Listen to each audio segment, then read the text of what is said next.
Next question है sir, मतलब कि अभी मतलब कि इलोन मस्क ने भी अपनी मतलब कि डार्केस्ट मोमेंट्स शेयर किए हैं फाइनेंशियल क्राइसिस में जो हुए थे, और मतलब कि अभी विराट कोहली भी बोल रहे हैं कि वो डिप्रेशन में थे, वो सारी चीज़ें। तो मैं आपसे जानना चाहता हूँ कि आपका डार्केस्ट फेज़ क्या था लाइफ का, कि उस टाइम पे आपको लग रहा है कि भाई बड़ी हालत ख़राब हो गई थी, मतलब कि।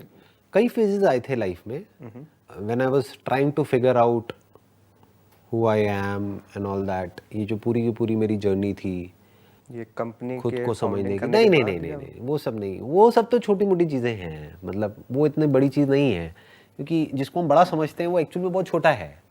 क्योंकि कंपनी हो गया, बिजनेस हो गया, ये हो गया, ये हो गया, इन सब का पाथ है जो वेल डिफाइंड है। वो पाथ क्या है जो अभी मैंने थोड़ी देर पहले बोला था आपको कि डिस्कवर सीखना है। योरसेल्फ और। नहीं नहीं नहीं, सीखना है। वो पाथ क्या है? सीखना है। डिस्कवर योरसेल्फ का कोई पाथ नहीं है। There is no path that can take you to yourself, क्योंकि आप खुद से कितना दूर हो। आप तो यही हो, आप कल में थोड़े ही हो। तो जिसको भी हम फाइनेंशियल सक्सेस बोलते हैं या जो भी कुछ फ्यूचर में है, उस सबके लिए पाथ है। यानी कि कोई और इंसान थे पास्ट में जो उस पाथ को फॉलो करके वहां तक पहुंचे हैं। उनसे तो सीख अगर सीख उसको हम के। क्रैक कर लें, उसको समझ लें कि उन्होंने ऐसा क्या किया, क्या सही किया, क्या गलत किया, या जो मैं कर रहा हूं उसमें क्या सही है, क्या गलत है, तो हम वहां तक पहुंच सकते हैं।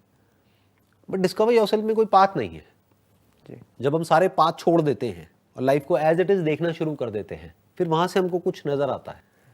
तो आप कह सकते हो मेरी लाइफ का जो सबसे चैलेंजिंग फेज था, सबसे मुश्किल, वो ये ट्रांजिशन था from outer to inner. Okay.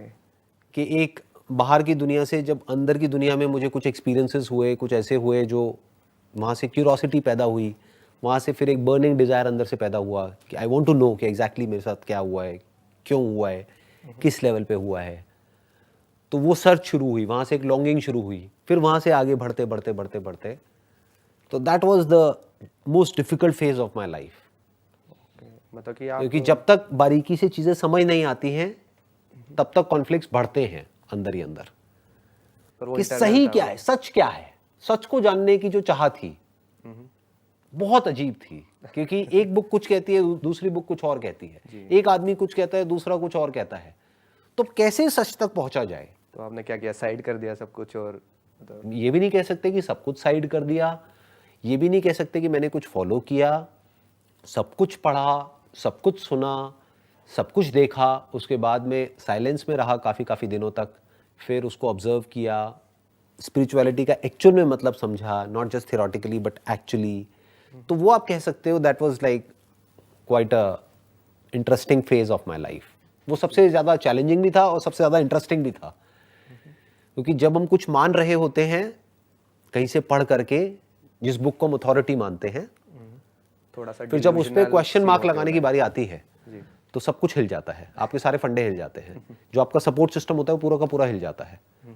तो अगर वो सच नहीं है जो पूरी दुनिया मानती है, या जिस तरह से पूरी दुनिया सोचती है, अगर वो सच नहीं है तो सच है क्या? कहाँ है वो सच? कहाँ मिलेगा? तो उस तक पहुंचने की जो जर्नी थी, that was the big struggle.